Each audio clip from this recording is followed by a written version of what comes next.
Hello guys, आपका स्वागत है एक और नए वीडियो लेक्चर में। तो इस वीडियो लेक्चर में यार हम पढ़ने वाले हैं evolutionary theory of origin of state, या फिर कहें historical theory of origin of state.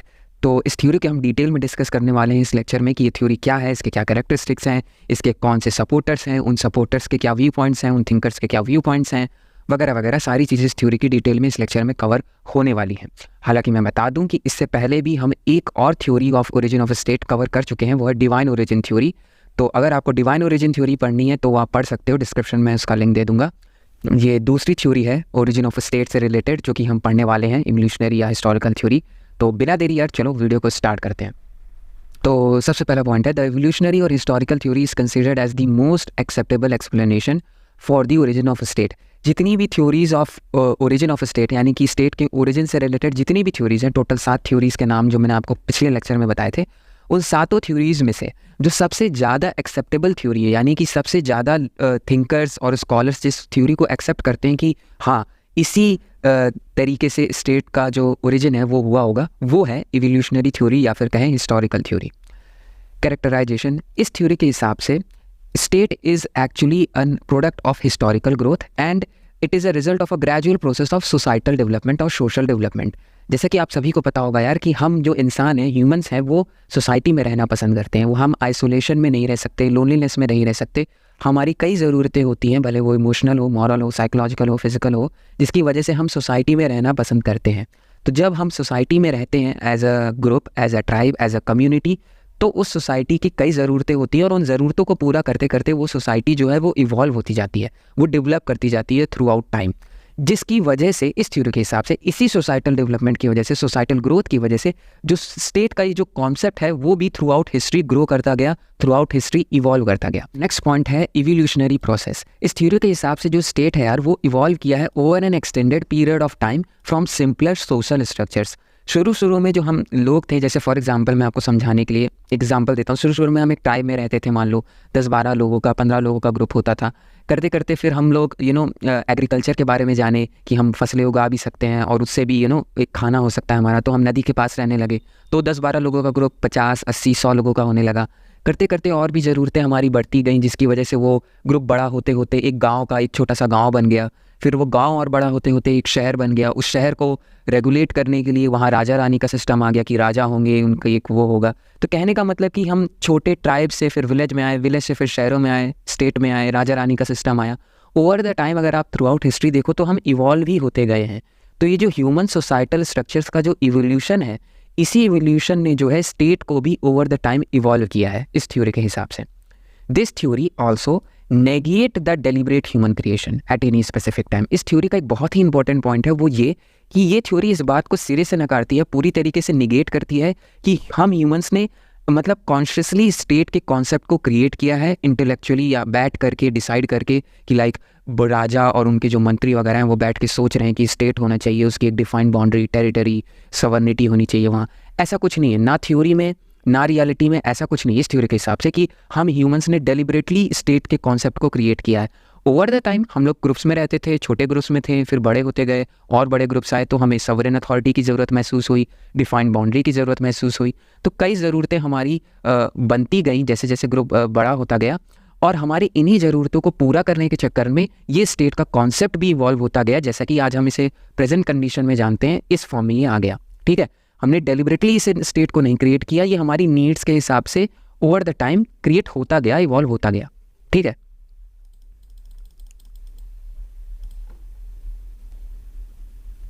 फिर अगला पॉइंट है नेचुरल ग्रोथ, है ना। नेचुरल ग्रोथ की emphasise that state is a product of growth and evolution. It was not a deliberate creation by man at any particular time.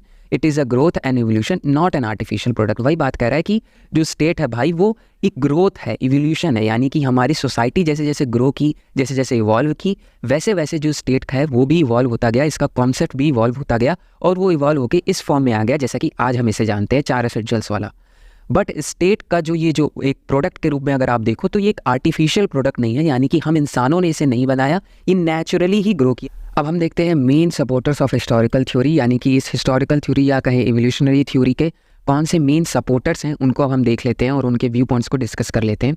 हालांकि हाँ, ये video आगे इसको शुरू करने से पहले सो फार अगर आपको वीडियो लेक्चर पसंद आ रहा है, सब कुछ समझ आ रहा है, तो मेक श्योर आप इस वीडियो को लाइक करो। चैनल पर पहली बार हो तो चैनल को सब्सक्राइब करो यार, क्योंकि मैं इसी तरीके के वीडियो लेक्चर्स आप लोगों के लिए लाता रहता हूँ, तो उनका नोटिफिकेशन आपको मिल सके इसके लिए चैनल सब्सक्राइब करना बिल्कुल मत भूलिएगा। बाकी तो की एडवोकेट्स यानी कि मेन सपोर्टर्स इसके देख लेते हैं। मेन सपोर्टर्स जो इसके हैं इस थ्योरी के वो हैं J.W. बर्गेस, मकाइवर, गार्नर और गेटल, ठीक है। और यही इसके मेन सपोर्टर्स हैं इवोल्यूशनरी और historical theory of state origin के। हालांकि ये देखिए आपको नीचे नाम दिखाई पड़ रहा है एरिस्टोटल, ये भी एक सपोर्टर है इस थ्योरी के। और ये नाम याद रखिएगा, ठीक है। Evolutionary theory, historical theory, same ही थ्योरी की बात हो रही है। जिस दिन के साथ के एग्जाम में इवोल्यूशनरी थ्योरी ना बोल के हिस्टोरिकल बोल दे तो कंफ्यूज मत हो जाइएगा, वही सेम चीज़ है। ये नहीं कि आउट ऑफ सिलेबस आ गया ही क्या है, नहीं, सेम ही थ्योरी है। ऐसे ही कुछ सपोर्टर्स में से एरिस्टोटल भी एक बहुत प्रोमिनेंट सपोर्टर थे। अगर आपके एग्जाम में क्वेश्चन आए इवोल्यूशनरी थ्योरी से तो एरिस्टोटल का नाम और इनका जो नज़रिया है ज़रूर मेंशन करिएगा। काफ़ी प्रोमिनेंट सपोर्टर्स में से एक हैं इस हिस्टोरिकल या इवोल्यूशनरी थ्योरी के। तो एरिस्टोटल के हिसाब से Aristotle post that state emerge initially to meet the basic human need and it persisted its existence for the betterment of human life.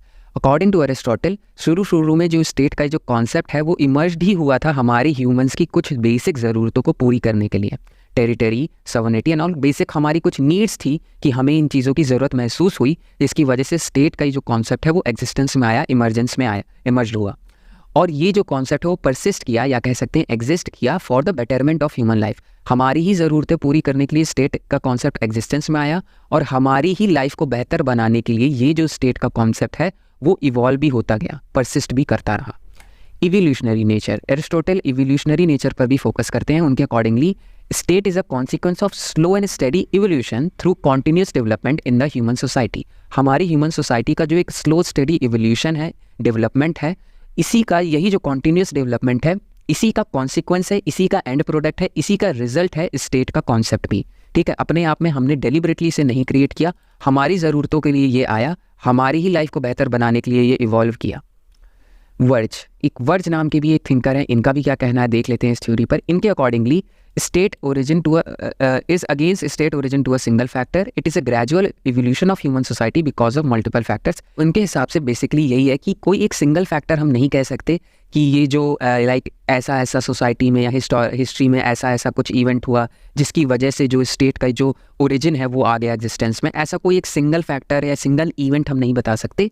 बहुत से फैक्टर्स थे, बहुत से इवेंट्स थे ओवर द टाइम, अगर आप हिस्ट्री में देखोगे, जिसकी वजह से स्टेट जो है ओरिजिन में आया। सिंगल फैक्टर अगर रिस्पॉन्सिबल माना जाए स्टेट के ओरिजिन का तो वो बुरी तरीके से गलत होगा।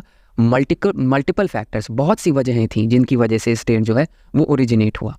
वर्ज का ऐसा मानना है, वर्ज की ऐसा पर्सपेक्टिव है। अकॉर्डिंग टू गेटल, गेटल के अकॉर्डिंगली क्या है भाई कि like other social institution state arose from many sources and under various condition it emerged almost imperceptibly. कहने का मतलब कि जैसे कि और सोशल इंस्टीट्यूशंस हैं और सोशल स्ट्रक्चर्स हैं वो कई सोर्सेज से इमर्ज हुए, कई वजहों से उनका एग्जिस्टेंस हुआ, कई वजहों से वो इवॉल्व हुए। स्टेट का भी यही है यार, हम इंसानों ने उसको डेलिबरेटली नहीं क्रिएट किया, कोई एक ऐसी सिंगल वजह नहीं है जिसकी वजह से स्टेट एग्जिस्टेंस में आया। बहुत से सोर्सेज हैं, बहुत से फैक्टर्स हैं जिसकी वजह से ये इमर्ज किया और इवॉल्व किया ऑलमोस्ट इम्परसेप्टिबली। इम्परसेप्टिबली वर्ड का मतलब होता है हार्डली नोटिसेबल, मतलब कि इतना स्लो और स्टेडी है ना इवोल्यूशन की, लाइक ट्राइब से गांव और गांव से शहर, शहर से मोनार्कियल सिस्टम, इतनी मतलब स्लो ग्रोथ है, इतना लंबे समय में ये कॉन्सेप्ट इवॉल्व किया है कि उसको हार्ड इन हिस्ट्री में जाके नोटिस कर पाना कि एग्जैक्टली ऐसे हुआ है, बहुत ही माइन्यूट डिटेल्स पर हमें गौर करना पड़ेगा तभी कर पाएंगे, क्योंकि इसका इवोल्यूशन बहुत ही इम्परसेप्टेबल है, यानी कि बहुत ही मुश्किल से नोटिस हो पाता है, ऐसा गेटल का कहना है। फिर है factors contributing to state origin. अब स्टेट ओरिजिन जैसा कि मैंने पहले कहा कि बहुत से फैक्टर्स की वजह से, वर्ज ने कहा सॉरी मैं कैसे, बट वर्ज के हिसाब से जो स्टेट का ये जो कॉन्सेप्ट है वो कई फैक्टर्स की वजह से इवॉल्व हुआ। तो अब कुछ फैक्टर्स हम देख लेते हैं कि कौन कौन से वो फैक्टर्स थे जिसकी वजह से ये जो स्टेट का कॉन्सेप्ट है वो इवॉल्व किया। तो उसमें से उन कई फैक्टर्स में से जो सबसे पहला फैक्टर है वो है किनशिप। और हाँ यार, एक बहुत ही इंपॉर्टेंट न्यूज़ यार आप लोगों के साथ शेयर करनी थी, एक अपडेट आप लोगों के साथ शेयर करनी थी, वो ये कि मैं पॉलिटिकल साइंस की कंप्लीट नोट्स बना रहा हूँ, एक बुक की तरीके से एक PDF बना रहा हूँ जिसमें कि आपके सारे पॉलिटिकल साइंस के इंपॉर्टेंट टॉपिक्स कवर होंगे और उनका बहुत ही सिंपल एक्सप्लेनेशन भी अवेलेबल होगा जिसे कोई भी बच्चा खुद से पढ़ के समझ सकता है। तो ये जो बुक है या फिर कह सकते हैं नोट्स की जो PDF है काफ़ी बड़ी हो गई है, ये अभी बन रही है। जैसा मतलब ये जो वीडियो जब मैं बना रहा हूँ, शूट कर रहा हूँ, तो ये वीडियो बन रही हो सकता है जब आप ये वीडियो देख रहे हो तो वो नोट्स बन चुकी हो। तो अगर वो बन चुकी होगी तो नीचे डिस्क्रिप्शन में आपको उसका लिंक मिल जाएगा, इस नोट्स की फर्दर जानकारी आप वहाँ से गैदर कर सकते हो। और अगर नहीं बनी तो जस्ट इन केस आपको मैं अपडेट दे दे रहा हूँ कि नोट्स अभी अंडर डेवलपमेंट है, तो आप आने वाले कुछ टाइम में उसको मेरे चैनल पर अवेलेबल पाओगे। तो बस यही छोटी सी न्यूज़ थी, ठीक है। अब आगे चलते हैं। किनशिप मतलब होता है, kinship refers to blood relationship, ठीक है। यानी कि जो खून के रिश्ते होते हैं उन्हें हम जिस वर्ड से डिनोट करते हैं उसे कहते हैं किनशिप।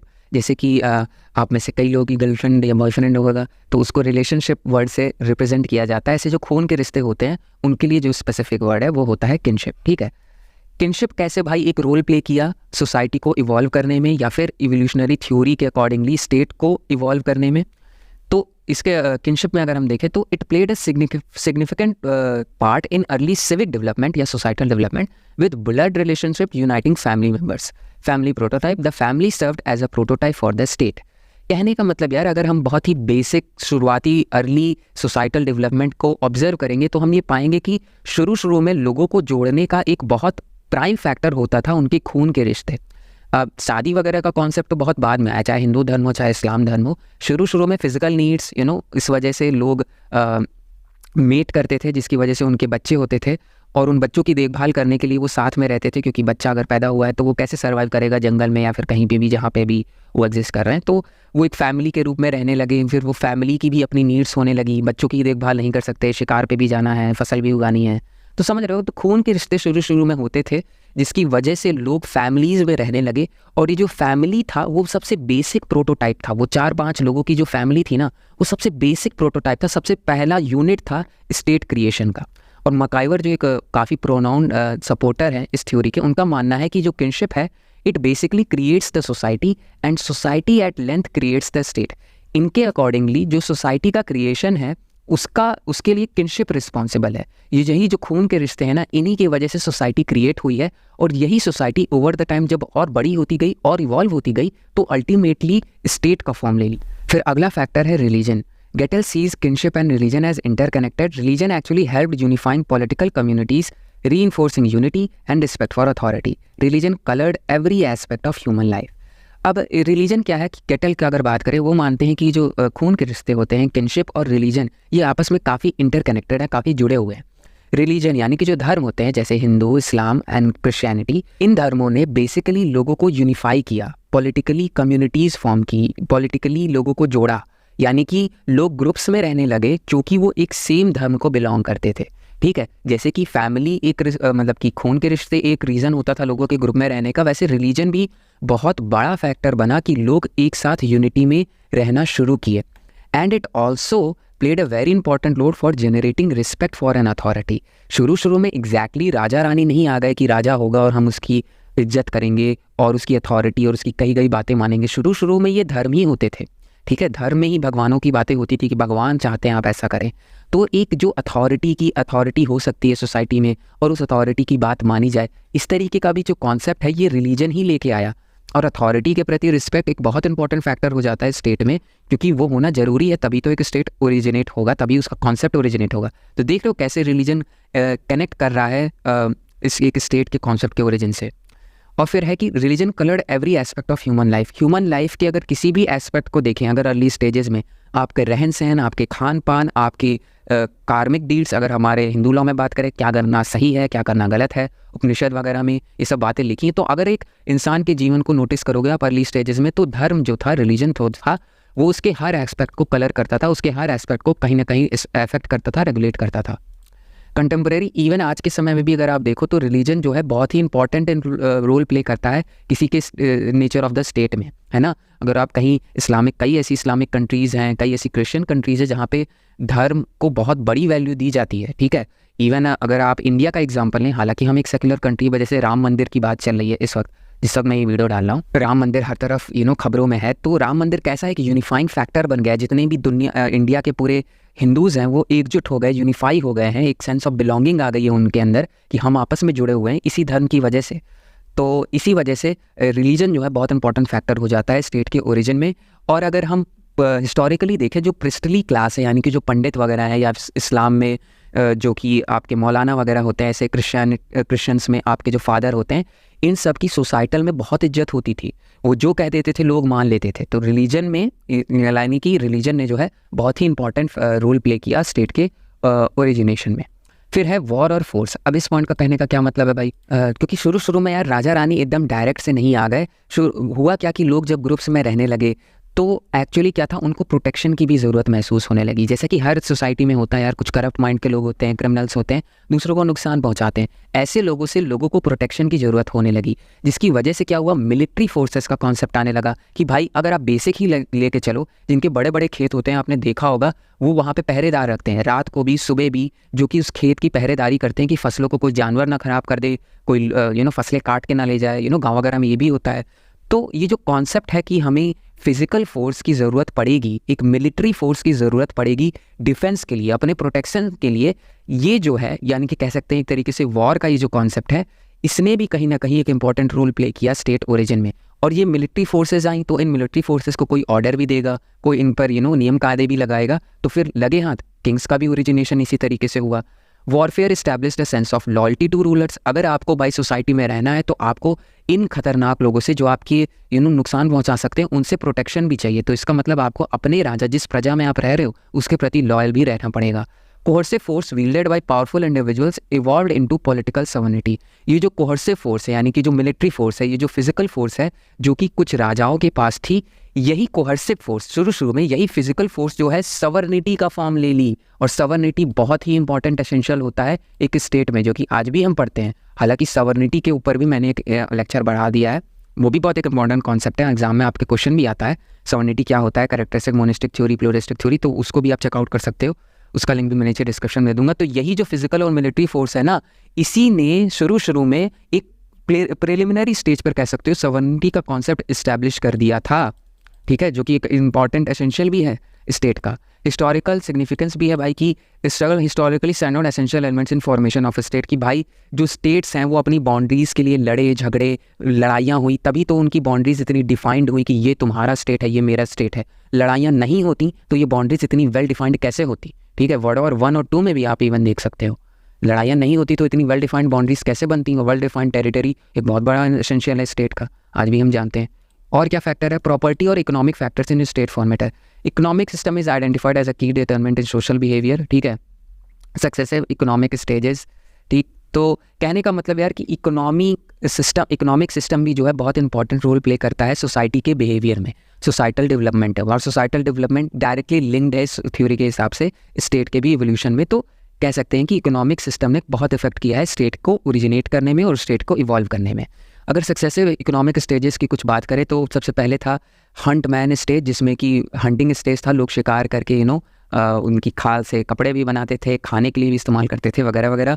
फिर आया हर्ट्समैन स्टेज, जिसमें कि हम कैटल वगैरह रीयरिंग वगैरह शुरू किए, उस तरीके से हमने सर्वाइव किया। फिर है हस्बैंड मैन स्टेज, इसमें क्या ये इकोनॉमिक सिस्टम वो था जहाँ पे कि हम एग्रीकल्चरल स्टेज में आए। पैसे का कॉन्सेप्ट तो नहीं आया, पर अगर हम फसल दे के किसी से कुछ काम करवा सकते थे, फसल की लेन देन भी शुरू हुई। खाने के अलावा भी एग्रीकल्चर ने काफ़ी एक इकोनॉमिक चेंज लेके आया, अगर आप हिस्ट्री में जाके देखोगे ह्यूमन मैनकाइंड के। और military institution originated to safeguard, जैसा कि मैंने आपको कुछ समय पहले भी कहा कि यही जो हर्ड्स होते थे, जानवरों का हर्ड हो गया या फिर आपकी जो ज़मीन हो गई, इन सबको प्रोटेक्शन की भी ज़रूरत है। तो लगे हाथ जो इकोनॉमिक सिस्टम्स हैं उन्होंने मिलिट्री को भी इवॉल्व करने में प्ले किया, और यही मिलिट्री ने बाद में स्टेट बिल्डिंग में तो बहुत बड़ा रोल भी प्ले किया और आज भी करती है। आप सबको पता है अच्छी मिलिट्री होना कितना ज़रूरी है आज के डेट में एक किसी स्टेट के लिए। पॉलिटिकल कॉन्शियसनेस ये फैक्टर कैसे बन गया भाई स्टेट ओरिजिन में। पॉलिटिकल कॉन्शियसनेस कहने का मतलब refers to awareness of the need of a common authority to achieve shared objectives through political organisation. Political consciousness ये जो फ्रेज़ है यार, इसके कहने का मतलब कि लोगों में एक ज़रूरत, एक नीड, एक कॉमन अथॉरिटी की, एक सुप्रीम अथॉरिटी की, जो कि एक रास्ता होगी, एक पॉलिटिकल ऑर्गेनाइजेशन ये एक रास्ता होगी उन ऑब्जेक्टिव्स को पाने के लिए जो कि हम सभी इंसान चाहते हैं। यानी कि हम सभी इंसान चाहते हैं अच्छी रोड, हम सभी इंसान चाहते हैं अच्छी एजुकेशन, हम सभी इंसान चाहते हैं अच्छी जॉब आज के समय में। तो कोई एक कॉमन अथॉरिटी, एक सरकार होनी चाहिए जो कि इन सारी चीज़ों को, इन सारी नीड्स को फुलफ़िल करे। तो इसी जो क्या कहते हैं अवेयरनेस है, इसी अवेयरनेस को कहते हैं, इन्हीं नीड्स की जो अवेयरनेस है इसी को कहते हैं पॉलिटिकल कॉन्शियसनेस। ये भी एक बहुत इंपॉर्टेंट फैक्टर बन जाता है स्टेट फॉर्मेशन में, ठीक है। Once people settled in the territory they recognise the necessity of protecting their life, liberty and property. Military leader commanding people established a form of political organization of government. State emerged with its four essential due to realization of common needs and establishment of political organization. शुरू में जब लोग settlement की तरफ, जो travel nomadic culture खत्म हुआ, लोग सेटलमेंट की तरफ गए, तो तब लोगों को एहसास हुआ कि कितना ज़रूरी है लाइफ, लिबर्टी और प्रॉपर्टी का प्रोटेक्शन. इसका प्रोटेक्शन हमें चाहिए और इसीलिए मिलिट्री फोर्स का भी एग्जिस्टेंस हुआ कि हमें फिजिकली स्ट्रांग लोग चाहिए और उनका प्रोटेक्शन हमें मिलेगा, तभी हम अपनी लाइफ, लिबर्टी, प्रॉपर्टी को सुरक्षित रख पाएंगे. और ये मिलिट्री के जो लोग थे, चूंकि ये प्रोवाइड कर रहे थे प्रोटेक्शन, तो ऑब्वियसली उनको कुछ अथॉरिटी भी मिली. इनमें से कई लोग जो है पॉलिटिकल ऑर्गेनाइजेशन और गवर्नमेंट फॉर्म कर लिए. इवन आज भी कई देशों में मिलिट्री ही रूल करती है. स्टेट फॉर्मेशन फोरेशन ड्यू टू रियलाइजेशन, ये जो पॉलिटिकल कॉन्शियसनेस है, यानी कि जो अवेयरनेस है कॉमन नीड्स की, कि कुछ ऐसी ज़रूरतें हैं जो हम सभी इंसानों को चाहिए, इसका जो रियलाइजेशन है, ये एक बहुत इंपॉर्टेंट फैक्टर बना इन 4 एसेंशियल, चारों ही एसेंशियल्स का, जो कि स्टेट के होते हैं, चारों ही एसेंशियल्स के एग्जिस्टेंस में आने का, कि हमारी कुछ नीड्स हैं जो कि कॉमन है. इसका रियलाइजेशन बहुत इंपॉर्टेंट फैक्टर बना चारों ही एसेंशियल्स के डेवलपमेंट में, जैसा कि आज हम जानते हैं. और फिर लास्ट है भाई कंक्लूजन. अब कंक्लूजन की बात कर लेते हैं कि ये हमने फैक्टर्स पढ़े, सपोर्टर्स पढ़ा, ये थ्योरी क्या कहती है वो भी समझा. अब हम कंक्लूजन देख लेते हैं कि आखिर ये थ्योरी क्या है, छोटे में समझ लेते हैं, ताकि आपको थोड़ा एक समराइज फॉर्म में रिवाइज हो जाए जितना भी मैंने सोफर पढ़ाया आपको. मल्टीपल फैक्टर्स, ये थ्योरी कहती है कि कोई एक सिंगल फैक्टर्स नहीं है, 4 या 5 फैक्टर तो अभी हमने डिस्कस कर लिए. कई फैक्टर्स हैं जिसकी वजह से स्टेट इवॉल्व किया. ये कहती है सिंगुलर ओरिजिन नहीं है, स्टेट को भगवान ने नहीं बनाया, जैसा कि डिवाइन ओरिजिन ने कहा. कोई सुपीरियर फिजिकल फोर्स नहीं थी जिसने बनाया, कोई रेजोल्यूशन नहीं पास हुआ, कोई कन्वेंशन नहीं था, और ये केवल एक फैमिली का एक्सपेंशन भी नहीं है. कई ऐसी थ्योरीज भी हैं जो कि ये कहती हैं कि एक फैमिली था जो कि एक्सपैंड हो करके स्टेट बन गया. ये थ्योरी उस बात को भी रिजेक्ट करती है. ये थ्योरी इन सभी फैक्टर्स को इनकैप्सुलेट करती है, ठीक है. फिजिकल फोर्स भी, रेजोल्यूशन भी, फैमिली का एक्सपेंशन भी, किनशिप भी, पॉलिटिकल कॉन्शियसनेस भी, सारे ही फैक्टर्स को इनकैप्सुलेट करती है. और यही एक वजह भी बन जाता है कि ये इतनी वाइडली एक्सेप्टेड क्यों है, क्योंकि ये सारे थ्योरीज के व्यू पॉइंट्स को एक्सेप्ट करती है. और क्या है, हमने इस थ्योरी में ये भी पढ़ा कि ये इवोल्यूशनरी प्रोसेस है. स्टेट जो एवोल्यूशनरी प्रोसेस से इमर्ज हुआ, इसमें कई फैक्टर्स इन्वॉल्व थे. किनशिप था, रिलीजन था, प्रॉपर्टी था, फोर्स था, कॉन्शियस था, पॉलिटिकल कॉन्शियस था, of people being crucial factor. ये सारे ही फैक्टर्स जो है स्टेट के इवोल्यूशन में बहुत ही इंपॉर्टेंट रोल प्ले किए, और जिस वजह से स्टेट इस प्रेजेंट कंडीशन में आ पाया. जैसा कि हम जानते हैं नेचुरल ग्रोथ, ये भी हमने देखा कि state is considered as a natural growth over an extensive historical period. इस थ्योरी के हिसाब से स्टेट जो है एक डेलिब्रेट क्रिएशन नहीं है, इंसानों की सोच समझ के नहीं बनाया हमने इसको. ओवर द टाइम हमने अपनी ज़रूरतें पूरी करने के लिए, अपनी प्रॉब्लम्स को ओवरकम करने के लिए जो सोल्यूशन फिगर आउट किए, वो लगे हाथ स्टेट भी इवॉल्व हो गया और वो इस फॉर्म में आ गया जैसा हम इसे जानते हैं. तो ये तो थी यार इवोल्यूशनरी थ्योरी. आई होप आपको पूरी थ्योरी समझ आ गई होगी. अगर कोई डाउट है तो आप नीचे कमेंट सेक्शन में पूछ सकते हो, वो मैं आपको क्लियर कर दूंगा. और अगर नहीं है यार डाउट, तो एक अच्छा कमेंट भी कर दो, है ना. वन साइडेड लव की क्या कीमत है ना. तो आप अच्छा कमेंट भी कर सकते हो लगे हाथ. तो बस यार इस वीडियो में केवल इतना ही. आई होप आप लोग को वीडियो पसंद आई होगी. आगे हम ये आगे की थ्योरी भी कवर करने वाले हैं, तो स्टे ट्यून्ड फॉर दैट. तो बस यार केवल इस वीडियो में इतना ही. ये थ्योरी यहीं खत्म होती है. अगले वीडियो लेक्चर में आऊँगा, फिर आपको एक और theory of origin of state पढ़ाऊँगा, जो कि कुछ ही दिनों में अपलोड हो जाएगी. मैं कोशिश कर रहा हूँ और कंसिस्टेंट होने की और टाइमली अपलोड करने की. तो आप लोग का सपोर्ट आएगा यार, तो कंसिस्टेंसी और बढ़ेगी ही, तो वो भी है. तो जल्दी वो वीडियो आएगी. इस वीडियो में केवल इतना ही. Thanks for watching and stay tuned for the next one. Bye bye.